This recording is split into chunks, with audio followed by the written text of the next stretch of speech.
Boa noite a todos, que estejamos envolvidos pelas melhores vibrações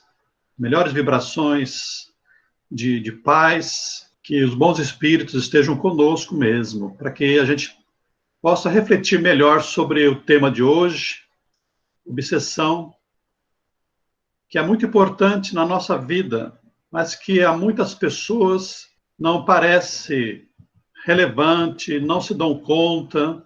Normalmente, no Centro Espírita, a obsessão é um capítulo estudado no curso de mediunidade. No entanto, a obsessão interessa não só aos médiuns, mas a todas as pessoas, porque a obsessão é a influência que os espíritos inferiores, um domínio que os espíritos inferiores podem exercer sobre nós encarnados, embora a obsessão também se dê no plano espiritual. Existe a influência dos espíritos de uma maneira geral. Nós estamos mergulhados no plano espiritual. Quer dizer, o mundo físico, o mundo material, ele está contido no mundo espiritual. De tal maneira que aqui mesmo onde nós nos encontramos, é o mundo espiritual apenas uma outra faixa de vibração. Então, os espíritos estão entre nós. E assim como nós nos influenciamos, também os espíritos nos influenciam. Assim como nós nos associamos uns aos outros, também os espíritos se associam a nós. O que diferencia a obsessão de uma influência normal é que a obsessão já é um certo domínio.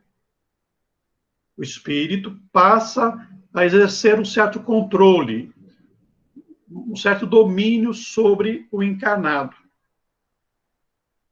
Então, Emmanuel faz essa reflexão, esse estudo, e nós vamos acompanhar com ele esse estudo.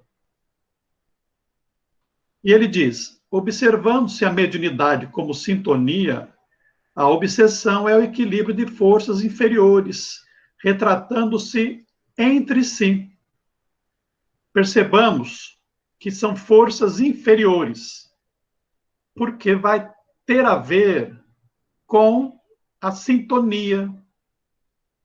Então, um espírito inferior nunca vai obsediar um superior, assim como também um superior nunca vai perturbar, obsediar, dominar, constranger um espírito inferior. Obsessão é próprio de uma sintonia, de uma conexão de forças inferiores. Não significa que eu seja tão inferior, tão cruel, como o espírito que está me perturbando. Às vezes, eu sou pior que ele, mas não há uma correlação. O que Emmanuel fala é que há um equilíbrio de forças inferiores. Porque para o espírito conseguir atuar sobre mim, eu preciso estar numa faixa de pensamento inferior. Culpa, medo, raiva, ciúme, vícios, ambição, depressão, todos aqueles tipos de pensamento que sejam de natureza inferior, e dá para nós percebermos que tipo de pensamento é esse, porque causa um mal-estar para nós e para o próximo. Então, todo tipo de pensamento, de sentimento de baixa vibração é passível de sintonia, de abrirmos uma brecha para a ação de um espírito também inferior, que se encontra no plano espiritual. Então, há essa, como ele fala aqui, é um reflexo. Nós estamos nos refletindo no outro, estamos nos associando por determinados tipos de pensamento, determinadas vinculações de nível inferior. Fenômeno de reflexão pura e simples. Não ocorre tão somente dos chamados mortos para os chamados vivos, porque na essência, muitas vezes aparece entre os próprios espíritos encarnados a se subjugarem reciprocamente pelos fios invisíveis da sugestão. Nós vimos sobre isso, né? A mente é o reflexo da vida em todos os cantos. Nós estamos nos sugestionando uns aos outros, refletindo-nos uns aos outros reciprocamente. Foram capítulos do livro que nós já estudamos anteriormente com Emmanuel. Então, normalmente, um processo obsessivo se estabelece por vinculações, conflitos, que nós estabelecemos aqui entre nós mesmos e que muitas vezes prosseguem no plano espiritual. Então, o olhar para a nossa vida é importante, porque nós começamos a nos obsediar aqui mesmo. Quando eu tenho uma inimizade recíproca, o meu ódio atinge, se reflete no outro, e o ódio do outro se reflete em mim. Estamos sintonizados, conectados por uma faixa de pensamento inferior, de vibrações inferiores, e isso estabelece uma vinculação, muitas vezes, muito intensa, muito forte, porque o ódio, ele aprisiona. O ciúmes, por exemplo, é uma forma de obsessão, porque aquele que sente os ciúmes está insistentemente sobre a vida do outro, querendo exercer uma posse, exercer um domínio. É uma forma de obsessão. A obsessão pela fortuna do outro, a ambição, né? a avareza, o egoísmo, tudo isso são formas de obsessão quando nós colocamos em prática em relação ao nosso semelhante, né? Ambicionando as coisas do outro, exercendo uma atitude criminosa em relação ao outro. E isso, fios mentais se ligam entre aqueles que estão na mesma sintonia. Percebamos bem, aqueles que estão na mesma sintonia. A mente que se dirige a outra cria imagens para fazer-se notada e compreendida, prescindindo da palavra e da ação para insinuar-se. Por quê? Ambientando a repetição, atinge o objetivo que demanda, projetando-se sobre aquela que procura influenciar. Então, os nossos pensamentos quase sempre criam imagens.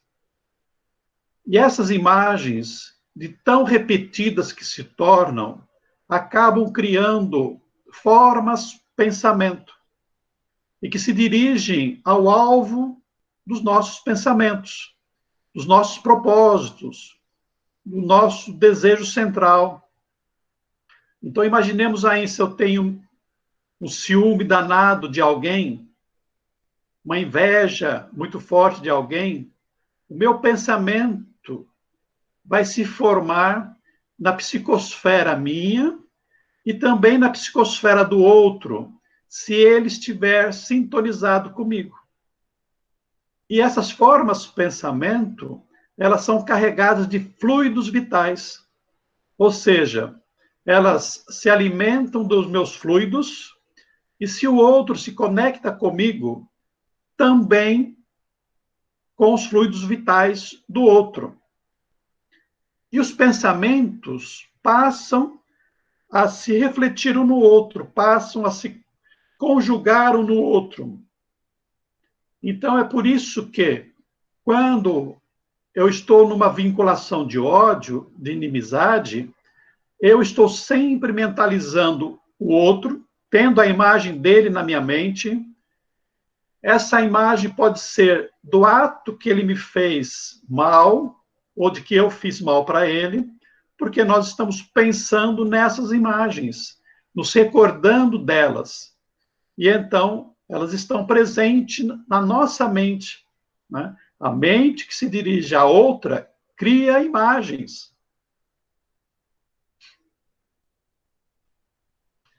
E se a mente visada sintoniza com a onda criadora lançada sobre ela, inicia-se o vivo circuito de força, dentro do qual a palavra e a ação se incumbe de consolidar a correspondência, formando o ciclo de encantamento em que o obsessor e o obsediado passam a viver, agindo e reagindo um sobre o outro.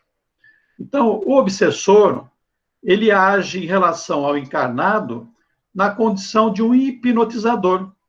A mente dele, conseguindo acesso à minha mente, a do encarnado, numa fragilidade maior, o obsessor cria quadros mentais, cria pensamentos, muitas vezes sonoros, repetitivos, que vão tendo a permissão do outro, do encarnado, aceitação do outro, passam a viver ambos desse circuito, só que é o pensamento do obsessor que vai exercer essa dominação sobre o obsediado, muitas vezes levando-o a ter mais pensamentos inferiores, inclusive a ter condutas infelizes, conforme o desejo do obsessor.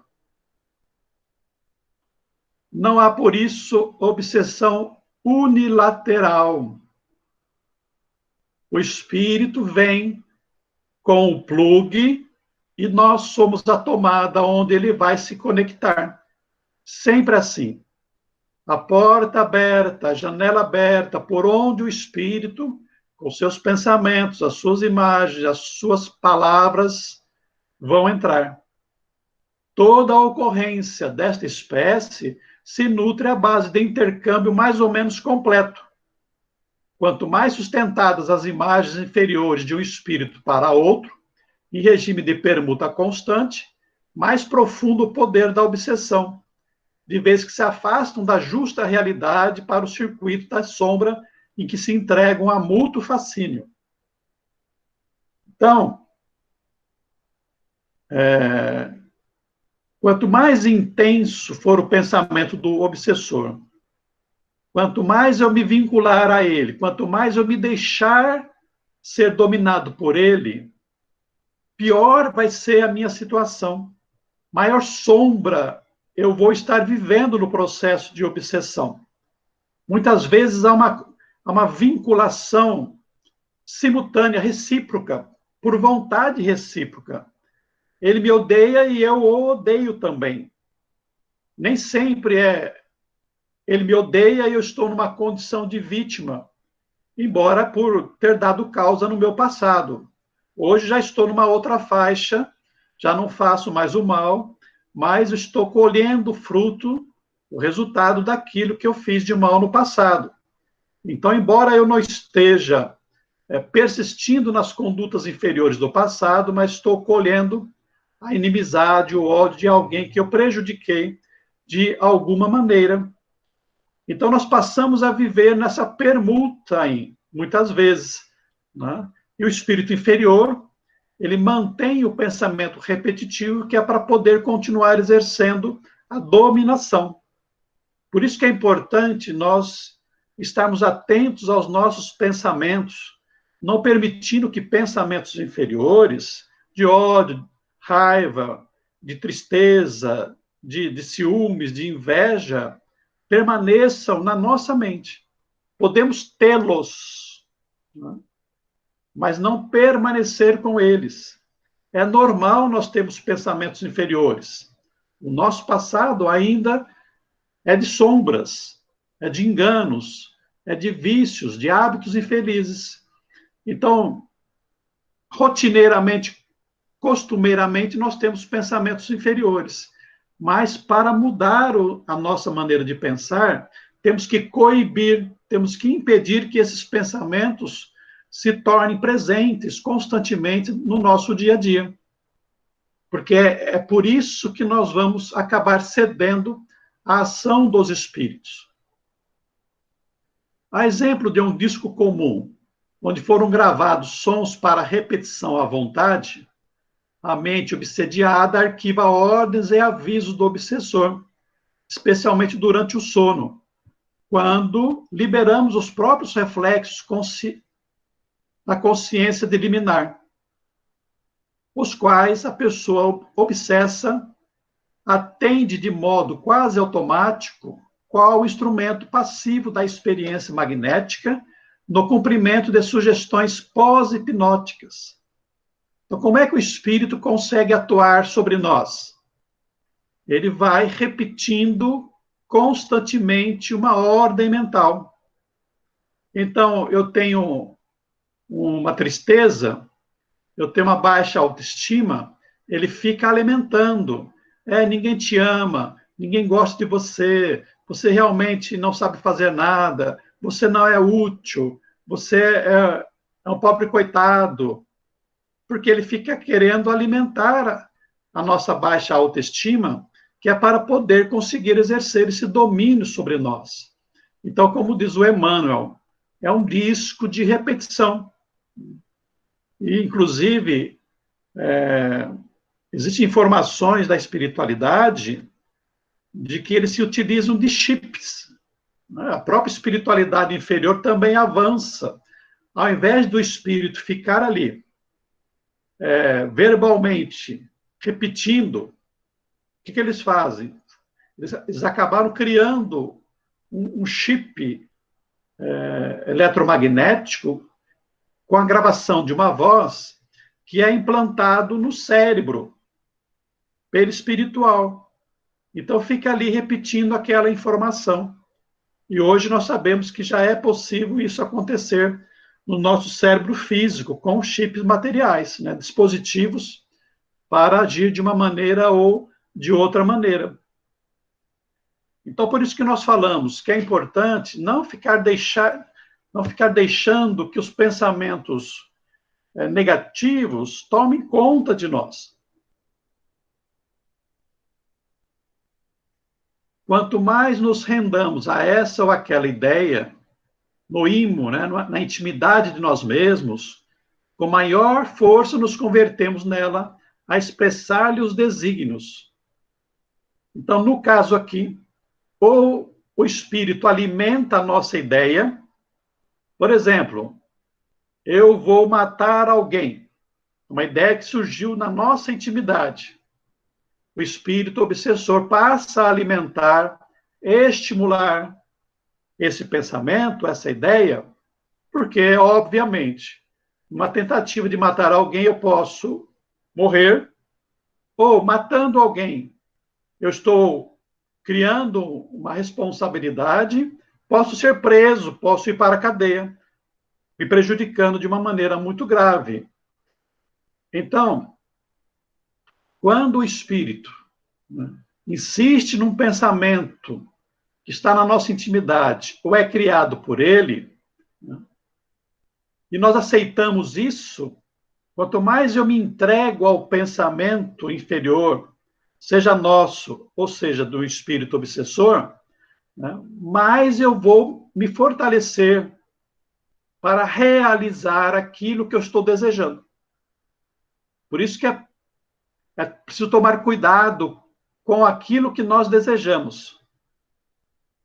Porque se for negativo, pode ser que nós acabemos realizando aquele intento. É assim que se formam estranhos desequilíbrios que, em muitas circunstâncias, concretizam moléstia e desalento, aflição e loucura, quando não plasma a crueldade e a morte. Então, dependendo da nossa intimidade, da nossa personalidade, nós podemos entrar num processo de degradação por culpa, por tristeza, por depressão. E esses tipos de pensamento inferior, eles geram doenças, desequilíbrios psicológicos emocionais e, consequentemente, desequilíbrios, distonias físicas, corporais. Ficamos exatamente doentes, porque nós vamos perdendo fluidos vitais, não vamos, por exemplo, nos alimentar, não vamos nos entregar a tratamentos e vamos ficando doentes. De outro lado, se eu tenho uma personalidade agressiva, forte, enérgica, eu posso acabar caindo exatamente como diz aqui, na crueldade ou na morte. Porque o meu desequilíbrio mental, psicológico, emocional, vai ser exteriorizado na forma violenta. Então, essa perturbação, ela pode se canalizar para familiares, para pessoas que convivem conosco, com estranhos, contra animais. Por quê? Porque tem a ver com o nosso tipo de personalidade. De qualquer maneira, haverá sempre um prejuízo para o obsediado. Ele estará entrando no processo de degradação, de perturbação, e pode chegar, inclusive, à loucura. Toda obsessão começa com um simples e vago pensamento alheio que nos visita, oculto, pensamento esse que vai se tornando, pensamentos esses que vão se tornando mais firmes e vigorosos, até que terminamos por assimilá-lo e a ele nos aprisionarmos em trevas. É muito sutil tudo isso. O obsessor é um espírito. Ele é invisível. Nós não vemos o espírito. Nós não estamos acostumados a analisar os nossos pensamentos, a fazer reflexões diárias, ao autoconhecimento. Então, o pensamento inferior que chega até nós parece que é o nosso pensamento. Então, eu conheço alguém no meu trabalho, no centro espírita, no ambiente de lazer, e surge uma certa antipatia. Eu não gosto da maneira como ele fala, da maneira como ele se comporta. E então, esse tipo de pensamento eu passo a alimentar até chegar numa forma de antipatia maior, de rejeição ou de indiferença. Então, o espírito, ele vai minando. É a gota d'água que vai ali sendo jogada, que vai furando a pedra. Então, muito sutilmente, parecendo o nosso pensamento, o espírito obsessor vai conseguindo se assenhorear de mim, da minha mente, do meu cérebro, né? Conseguindo até o ponto de dominação, de fascinação, de subjugação, de possessão, o que chegará no ponto extremo de perturbação, desequilíbrio e de loucura. Então ele vai no intenso, paulatino, até que ele consiga nos dominar plenamente. É necessário que saibamos fugir com coragem da inércia enganosa, porque o espelho ocioso de nossa vida, em sombra, pode ser longamente viciado e detido pelas forças do mal, que, em nos vampirizando, estendem sobre os outros as teias infernais da miséria e do crime. A terapia da obsessão, ela deve ser preferencialmente preventiva. Ou seja, nós temos uma conduta tal para o bem, para o equilíbrio, a fim de evitarmos que a obsessão se estabeleça. Porque depois que o mal cresceu, depois que a obsessão se estabeleceu, muitas vezes fica difícil cuidar. Porque além da perturbação, do desequilíbrio, também entra o desgaste físico, a perda de fluidos, de energia. Então é muito complicado a gente cuidar da obsessão. Então, nos prevenirmos, aqui o sentido de fugir, né? Saibamos fugir, é nós nos prevenirmos.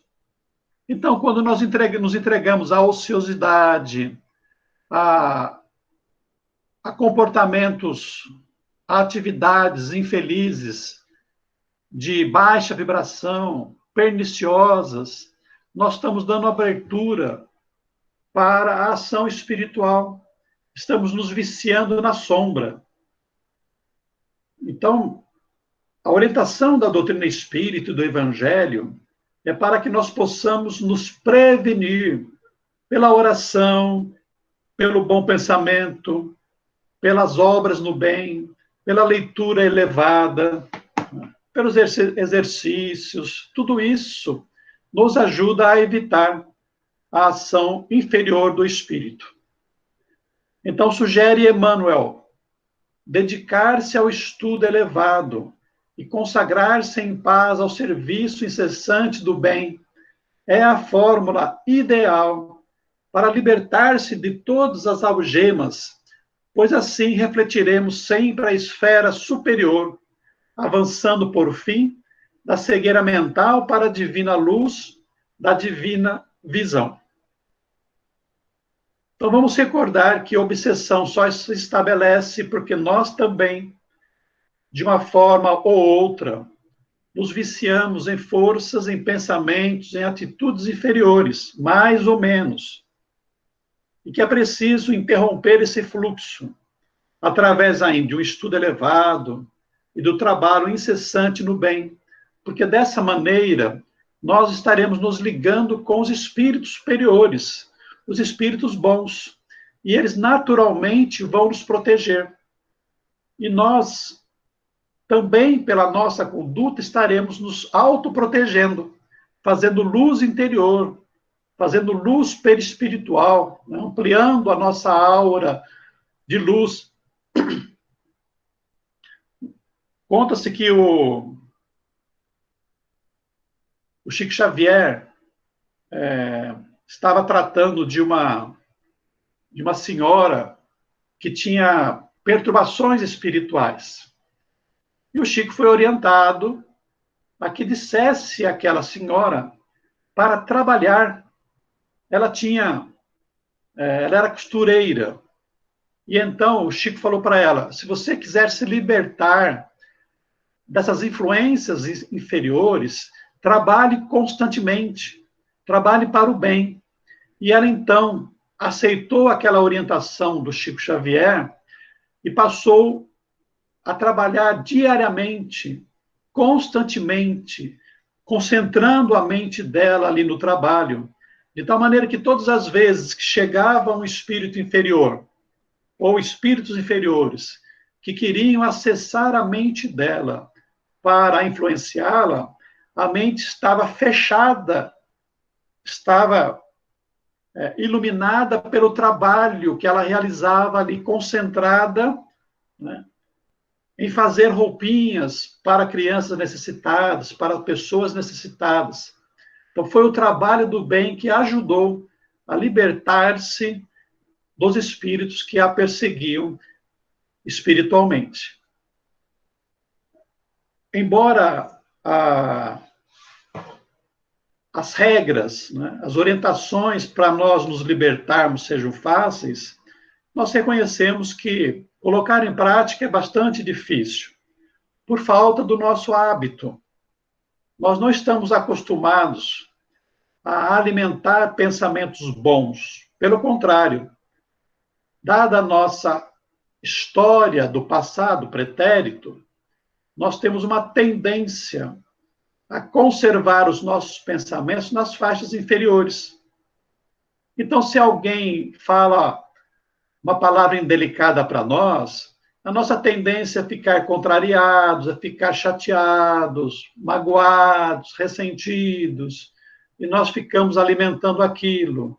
Comentamos bastante, você viu o que ela fez para mim, e choramos aqui, choramos ali.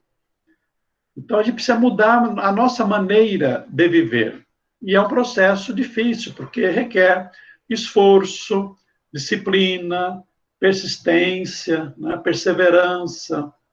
Mas se nós quisermos conseguir manter um equilíbrio, ainda que mais ou menos aí, é preciso nós termos uma conduta nesse sentido, nos esforçarmos nesse sentido. O Centro Espírita tem uma grande contribuição, porque lá estamos com as portas abertas todos os dias, podemos ir ao centro todos os dias, ter diversas atividades, participar dos estudos, tomar o passe, a água fluidificada. Quer dizer, com isso nós vamos habituando as nossas mentes a pensar de forma positiva, adquirindo hábito. E o hábito bom, elevado, vai nos proteger.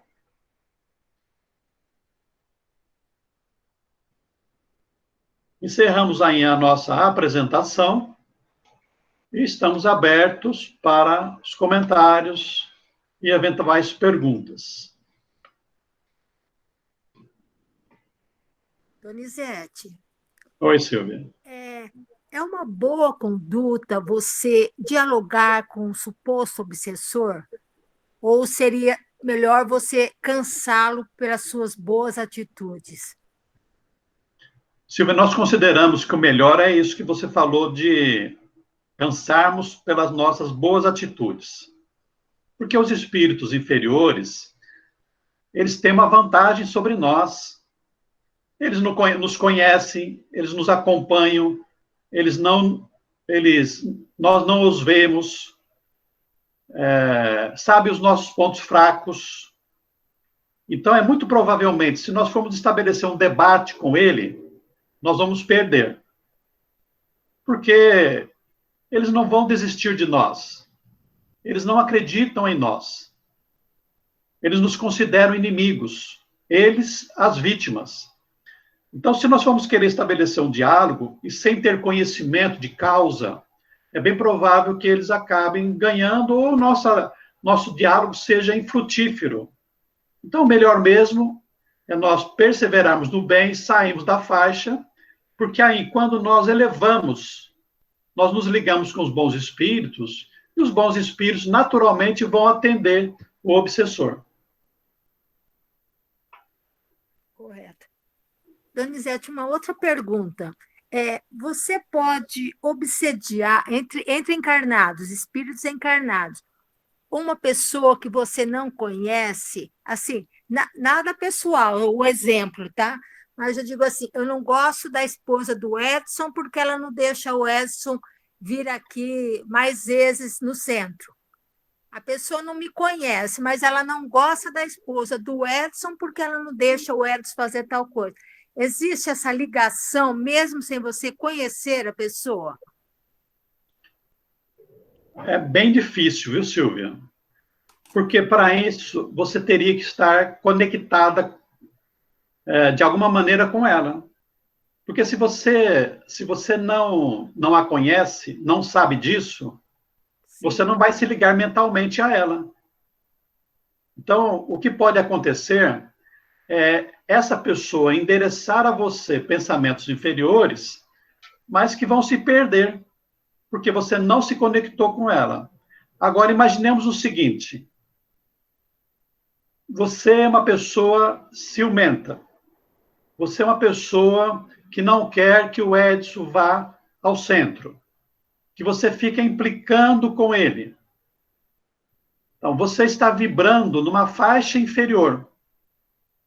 E por vibrar nessa faixa inferior, você vai acabar recebendo os fluidos inferiores daquela outra pessoa que direcionam a você. E embora ela não te conheça e nem você a conheça, os fluidos chegam por intermédio do quê? Do Edson, por tabela.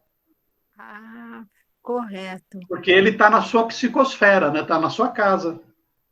Então, você vai acabar sendo alvo daqueles pensamentos inferiores, exatamente porque está vinculado ao Edson de maneira negativa. Correto. Muito obrigada, Donizete. Né? Boa noite, Donizete. É o Sérgio, tudo bem? Pois não, Sérgio. eu penso o seguinte, será que a gente pode Sérgio, seu pensar... microfone está um pouquinho baixo, viu? Tá baixo? Eu vou tentar falar mais alto, porque eu não sei o problema que eu tô tendo. Tá me ouvindo? Melhorou. Tá.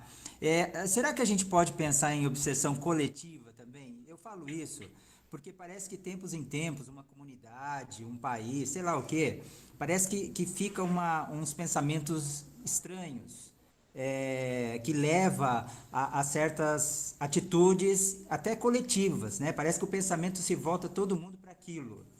A gente pode pensar nisso? Podemos pensar em Allan Kardec fala sobre isso, viu, Sérgio? Certo. É, existem grupos de espíritos. O seu microfone, eu vou fechar, fecha o seu microfone para dar um eco aqui de volta. Existem grupos de espíritos que obsediam, por exemplo, cidades.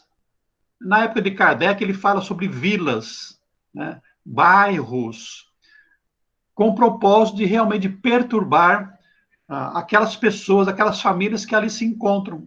São espíritos zombenteiros, brincalhões, espíritos levianos, que não têm o que fazer e que se divertem às custas dos outros. Então, hoje, por exemplo, a notícia de que nós estamos vivendo obsessões coletivas. Quando você imagina, por exemplo, manifestações em São Paulo, manifestações políticas, manifestações de futebol, os grupos de bairro, lá aquelas gangues de bairro, tudo isso tem a ver também com obsessões grupais, obsessões coletivas. Em momentos tenebrosos, que nós muitas vezes experimentamos na história, revoluções, guerras, existem essas obsessões coletivas. Então, nós podemos considerar que, no momento que nós estamos vivendo hoje, existe sim essa possibilidade de várias maneiras, viu? Perfeito, entendi. Concordo. Kardec falava sobre isso, as obsessões coletivas. Tem referências na Revista Espírita. Ok, obrigado. Donizete, Oi, Silvio. como nós temos um pouquinho mais de tempo, eu Fique à gostaria que vontade. você explanasse um pouquinho melhor, assim, para eu entender, não melhor, né? Para eu me entender melhor sobre autoobsessão. Pessoas, ou a gente mesmo acha que sempre tem alguém nos obsediando, a culpa é do obsessor. Como nós sabemos essa linha tênue? É obsessor ou não interessa se é obsessão, ou você mesmo que tem que melhorar? Dá uma esclarecida melhor para mim sobre essa auto-obsessão. Você mesmo se obsediando. Boa pergunta, Silvio. Nós nunca podemos generalizar e acusar os espíritos inferiores por tudo de mal que acontece na nossa vida.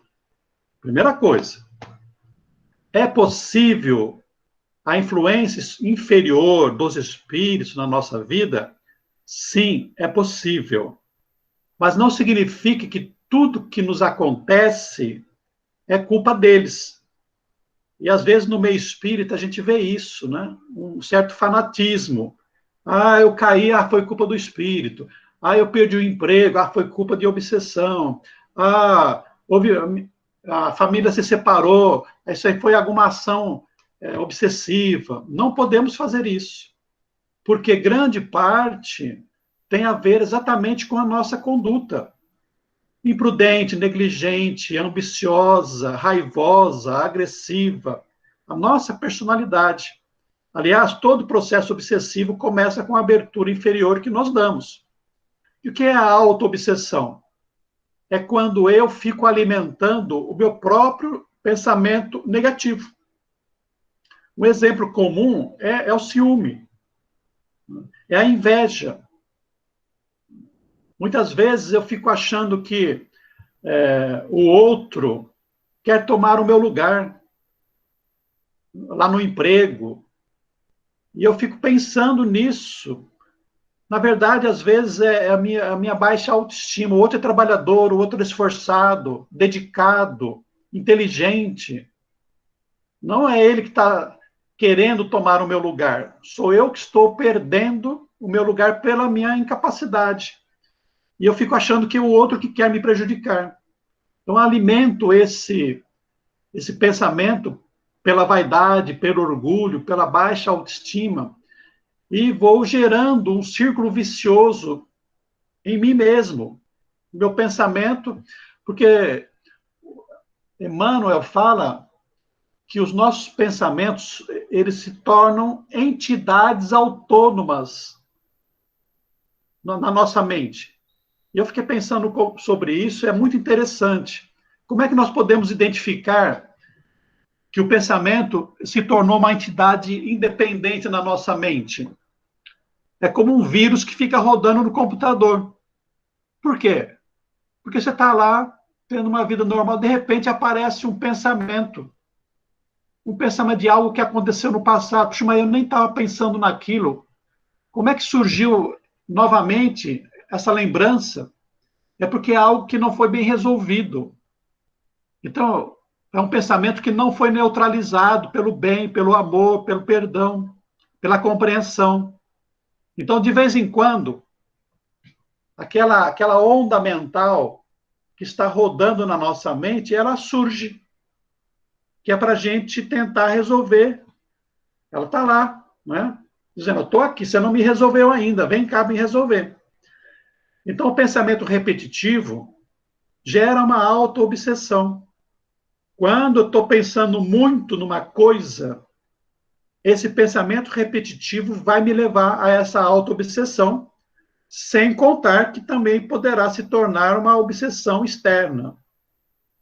Então, de qualquer maneira, a minha conduta deve ser de conter o pensamento inferior quando ele surge na minha mente. Seja nosso, que vai levar a uma auto-obsessão, ou seja pela influência do espírito, que vai levar à obsessão. Agora, é bom eu saber que se trata de uma obsessão externa? É bom, sim. Porque eu vou saber que não é tudo aquilo que eu estou pensando. Vamos imaginar assim, eu tenho uma raivazinha de alguém, pequenininha, né? Uma contrariedade lá. Mas, de repente, aquela raiva fica grande. E eu penso, puxa, mas não tinha motivo para isso. Não, não tinha mesmo, mas ela foi alimentada pelos pensamentos do espírito. E ela ficou grandona. Então, se eu souber que é do espírito, eu exercer uma maior vigilância, assim que o espírito se afastar, vai ser mais fácil de eu resolver a raivazinha que é minha. Nossa, o pensamento é uma força, não? Que coisa, O hein? pensamento é tudo. Nós somos o pensamento. O que é o pensamento? É a exteriorização da nossa intimidade, da nossa mente. Então, eu sou o pensamento, para a gente sintetizar. Né? Eu sou o que eu penso, na minha intimidade. Por isso, cuidar do pensamento é a nossa primeira providência. Muito obrigada, Donizete. Muito esclarecedor, viu? Que bom. Donizete, é o Sérgio novamente. Pois não, Sérgio. Você não acha que esse autoconhecimento, essa reforma íntima toda, na maioria das vezes e das pessoas, a gente precisa de uma ajuda de terceiros, não é? Será que é possível a gente chegar nesse tom melhor para sair dessas questões? Então, às vezes, nós precisamos de ajuda. Quando que eu vou buscar ajuda? Quando eu percebo que eu não estou conseguindo lidar com a situação. Obsessão é uma doença. Então, às vezes, eu estou com uma dor no estômago. O que eu faço? Eu compro um remédio para o estômago, um antiácido, um protetor de estômago, né, um pantoprazol. Eu tomo. Melhorou? Ótimo. Ah, vixe, não está passando. Já tomei Estomazil, tomei pantoprazol. Não melhorou. Mudei a alimentação. Não melhorou. O que eu penso? Ah, pode ser uma úlcera, uma inflamação maior. Eu vou procurar um médico. Então, na questão da obsessão é a mesma coisa. Vamos supor, né, considerá-la como uma doença. Essa influência inicial que o espírito exerce sobre nós é aquela acidez estomacal, aquela dorzinha. O que é que eu faço? O meu Estomazil, o meu pantoprazol é oração, é leitura, é tomar um passe. Mas, aos poucos, eu já tentei isso, não consigo. A minha mente está perturbada, eu não consigo dormir, estou com insônia, perdi o apetite. O que é que eu tenho que fazer? Atendimento fraterno no centro. Conversar com alguém. Olha, fulano, eu já estou aqui ruim, estou mal, não consigo ajuda, não consigo melhorar. Buscar ajuda mesmo, Sérgio. Né? Nós não temos que ter a vaidade e o orgulho de achar que nós somos capazes de vencer tudo e os nossos obsessores. Tem gente que se faz de durão, e é bobagem, porque os espíritos são mais inteligentes que nós, têm mais instrumentos, mais armas para guerrear conosco. Então, quando eu não estou conseguindo dar conta, eu tenho o direito, devo buscar ajuda no centro espírita, assim como também devo buscar ajuda no médico quando estou doente. Olha, nós espíritas podemos ser gratos por termos esse conhecimento. Muitas pessoas falam assim, eu não vou no centro não porque vai atrair espíritos. Eu não vou mexer com essas coisas. Eu tenho medo. Isso é ignorância das leis espirituais, porque os espíritos estão em todos os lugares. No centro espírita, em regra, nós estamos protegidos. Então, nós vamos para o centro, nos sentimos protegidos, temos o conhecimento para poder lidar com os espíritos.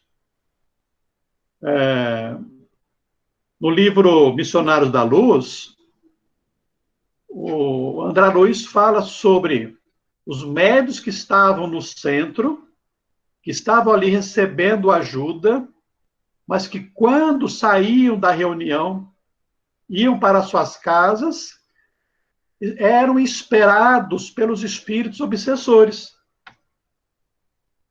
Então, o espírito obsessor que é esperto, ele não vai entrar no centro espírita. Onde que ele fica? Ele fica sentado lá na calçada esperando. Ou ele fica dentro do seu carro. Ou ele fica lá na tua casa.